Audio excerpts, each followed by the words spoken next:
candid discussion with our moderator. As leaders, as members of this church, because we want to submit to his authority and we want to be good members. And we told him and his team to tell us where we have gone wrong, and he did, and for that we apologize. We also told our leadership that during the last campaign, at the higher levels, they were a little bit tight on us.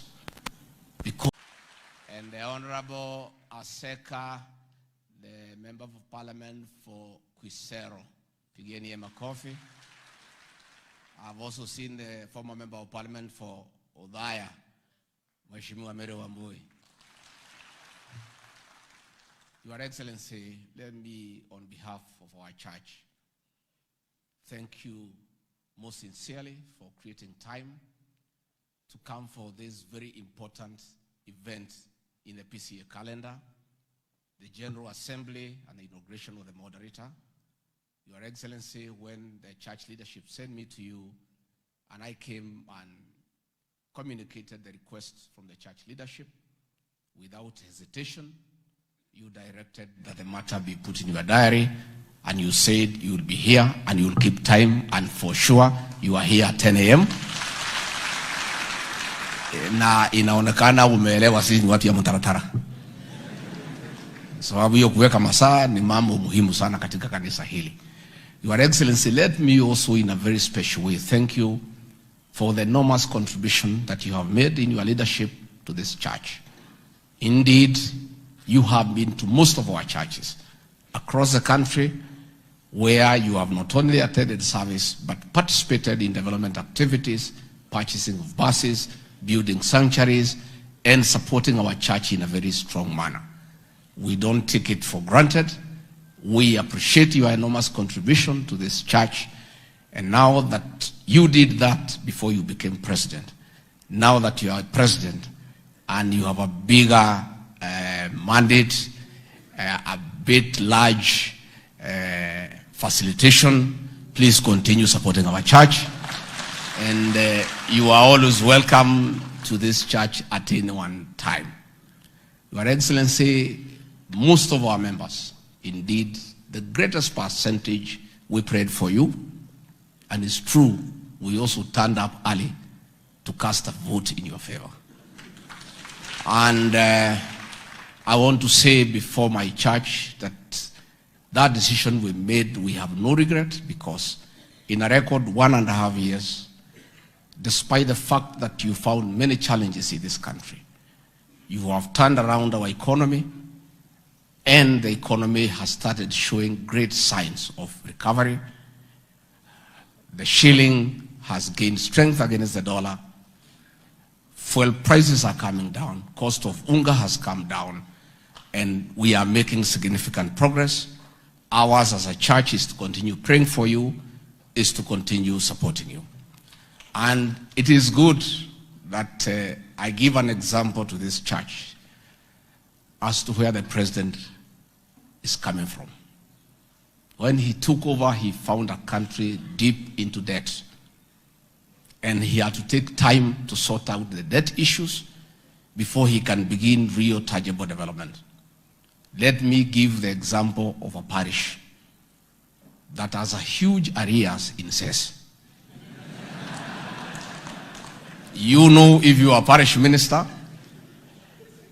and the headquarters withdraw the parish minister because of non-payment of Cess, and you are posted there, the first thing you do before you can begin any development in that parish is to figure out how to pay the Cess.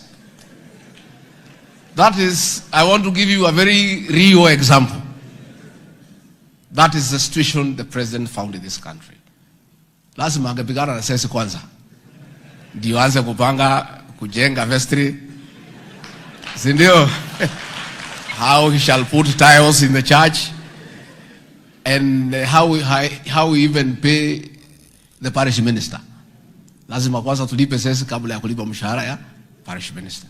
So, moderator, with due respect, I've heard you as the president to waive some of the taxes, scrap some.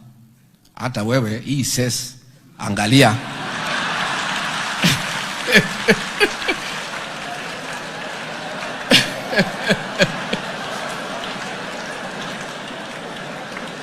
Si moderator ndiye anaitisha Cess.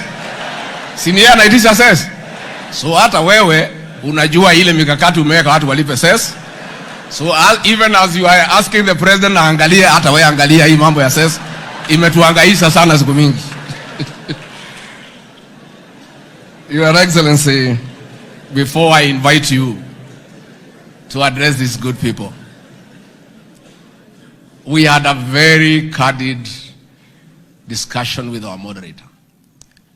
As leaders, as members of this church, because we want to submit to his authority and we want to be good members. And we told him and his team to tell us where we have gone wrong, and he did, and for that we apologize. We also told our leadership that during the last campaign, at the higher levels, they were a little bit tight on us. Because even ourselves as members, we were denied an opportunity to speak in church, despite the fact that we are known to be of good behavior. So we did request the moderator, and we are now requesting the General Assembly. If in future you make rules that political leaders should not speak in church, we the members should be exempted. Because we are responsible people, and we come in our capacity as members. We were quite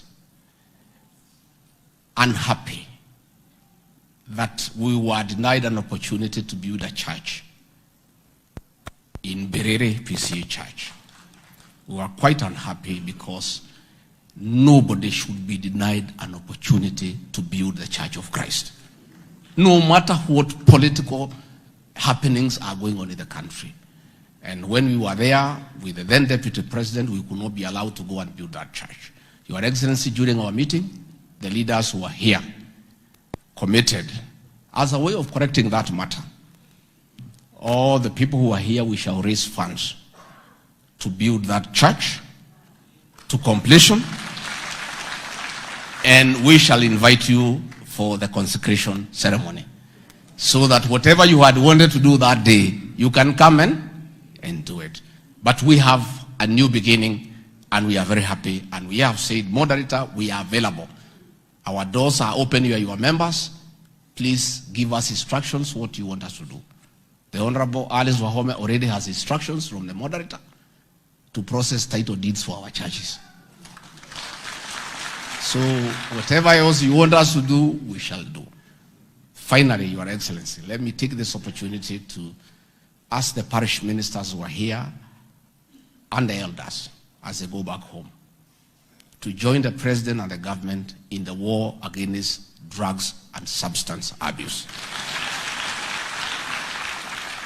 The president, in his wisdom and being a devout Christian, has given very clear instructions to the rest of us who work under him, that he cannot agree when he is president, our children to be killed by poison disguised as alcohol. That war is on from our end, but we cannot win it alone. We want the support of our Pcea church. We want you to help to mentor our young people and to counsel them as well, and where you can, to join the government in creating rehabilitation centers so that we can save our dying population. Your Excellency, these ministers will tell you, there is no home that is not affected. Even their own homes are affected. True or false? These parish ministers have buried many people. There is no home where Pcea churches are that you don't have a fresh grave of our young people. And therefore, I request you, please join the president and I and the rest of us in this war. Give it impetus, talk about it, support us, and also help us in oversight. Where you find our officers are not doing the right thing, through the parish ministers, we are there. Let us get that information. And Your Excellency, it is a real crisis, and all these people know. The Reverend Leandegwa came to my home to bury my brother, Dr. Wachira, who died because of alcohol.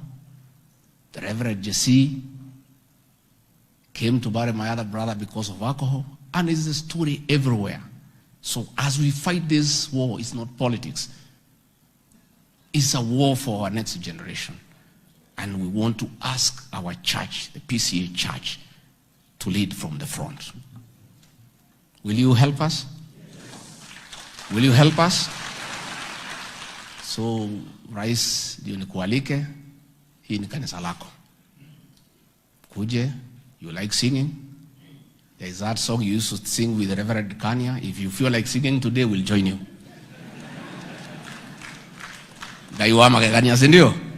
We'll happily sing with you because we love you and we cherish what you have done for this church.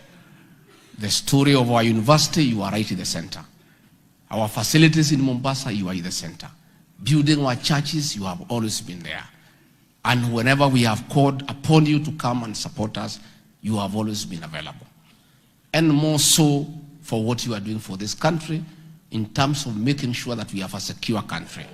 Crime has been controlled. Everybody is able to go about his or her business. So us as a church, our work is to pray for you, is to support you, and is to make sure that we do whatever we can do to join you to succeed so that you can have economic transformation in this country and you can live a better country than you found when your time comes. Muko tayari tumkaribisha rais?